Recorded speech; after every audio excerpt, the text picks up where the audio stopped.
Graça e paz, povo lindo.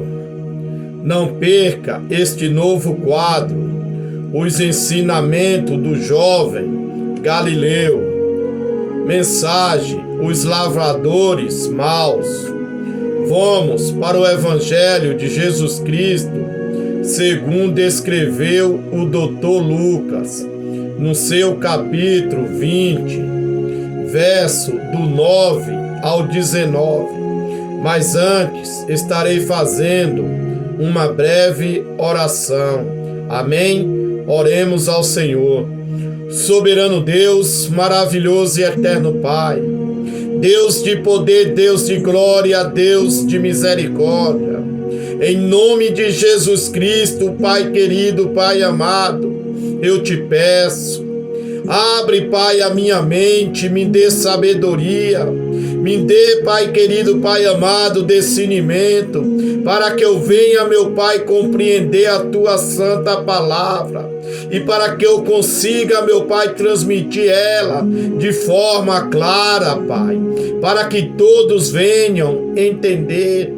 Em nome de Jesus Cristo eu te peço que o Teu Espírito Santo da verdade venha se assentar aqui do meu lado para me ensinar, para me exortar e para me fazer lembrar de todas as coisas, para a honra e glória do Teu santo nome. Amém.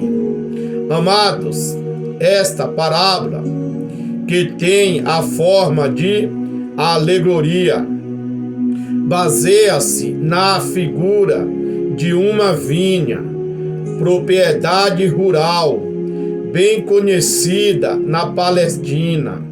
Ela segue o modelo de Isaías 5, versículo 1 ao 7, onde o profeta descreve a nação de Israel como propriedade exclusiva de Deus. Parábola nada mais é que uma história terrena com um significado espiritual. A palavra parábole, no grego, significa colocar ao lado, ou seja, fazer uma comparação. O tema da história é a rebelião dos administradores da vinha, que são os líderes de Israel, contra a autoridade do dono da vinha, que é Deus, e as suas consequências. Os servos enviados para receber os frutos devidos ao proprietário são os profetas e o próprio filho do dono, que é Jesus. Deus nunca levantou profeta para repreender outras nações, e sim ao seu povo. Os próximos agricultores, para os quais a vinha será arrendada, é a Igreja de Cristo, lembrando especialmente os gentios que vieram a fazer parte do povo de Deus. 1 Pedro 2, versículo 10. Vós que em outro tempo não ereis povo, mas agora sois povo de Deus, que não tinhais alcançado misericórdia, mas agora alcançaste misericórdia. Israel foi uma nação criada e preparada com todos os requisitos necessários para produzir o fruto espiritual aludido nesta parábola. Era, por assim dizer, a vinha da qual Deus esperava receber o produto. Mas a parábola tem o seu ponto de maior destaque na rejeição que Israel e seus líderes demonstraram em relação ao propósito divino, matando seus servos, os profetas, e o próprio Filho enviado por Deus. O fato de que eles matarem o próprio herdeiro não garantia que eles tomassem posse da herança. Pelo contrário, eles haveriam de defrontar-se com o dono da vinha para o acerto de contas. Uma vez que os principais sacerdotes e anciões sabiam que Jesus era o herdeiro, eles davam uma demonstração de desonestidade e hipocrisia ao perguntar com que autoridade Jesus expulsou os cambistas do templo. Eles queriam mais evidência, mas suas mentes não estavam abertas para aceitá-las. Portanto, foi de propósito que eles rejeitaram o filho do dono da vinha. Este foi o grande pecado deles, e não havia meio de atestar ignorância. Mateus 21, 37. E por último, enviou-lhes seu filho, dizendo: terão respeito a meu filho. Jesus não foi enviado para ser morto, e sim para levar o povo de Israel ao arrependimento.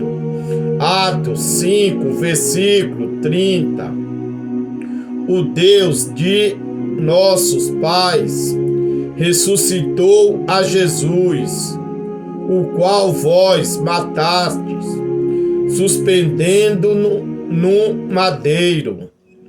Lucas 20, versículo 9. E começou a dizer ao povo esta parábola: certo homem plantou uma vinha e arrendou a uns lavradores e partiu para fora da terra por muito tempo. Jesus aqui está afirmando que a vinha é a nação de Israel e os frutos são os filhos de Israel. Isaías 5, versículo 7.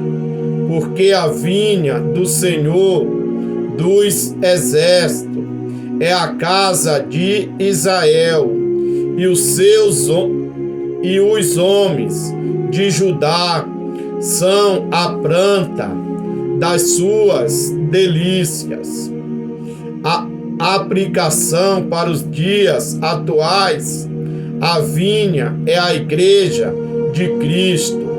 Os trabalhadores somos nós, os servos de Cristo. Os frutos são as almas que estão necessitando dos nossos cuidados. Versículo 10. E no tempo próprio mandou um servo aos lavradores para que lhe desse dos frutos da vinha. Mas os lavradores, espancando, mandaram-no vazio. A nação de Israel nunca recebeu bem os profetas do Senhor. Amós 7, versículo 12. Depois Amazias disse a Amós: vai-te, ó vidente, e foge para a terra de Judá, e ali come o pão, e ali profetiza. Versículo 13: mas em Betel, daqui por diante, não profetizes mais, porque é o santuário do rei e a casa real. Versículo 11: tornou ainda a mandar outro servo, mas eles, espancando também a este, afrontando, mandaram-no vazio. Todos os profetas que Deus levantou para repreender o seu povo foram castigados. Jeremias 20, versículo 2: e feriu Passur ao profeta Jeremias e colocou no cepo que está na porta superior de Benjamim, para a casa do Senhor. Versículo 12: e tornou ainda mandar um terceiro, mas eles, ferido, também a este expulsaram. Todos os profetas que Deus enviava para pregar arrependimento foram perseguidos e maltratados. Na época de hoje não é diferente.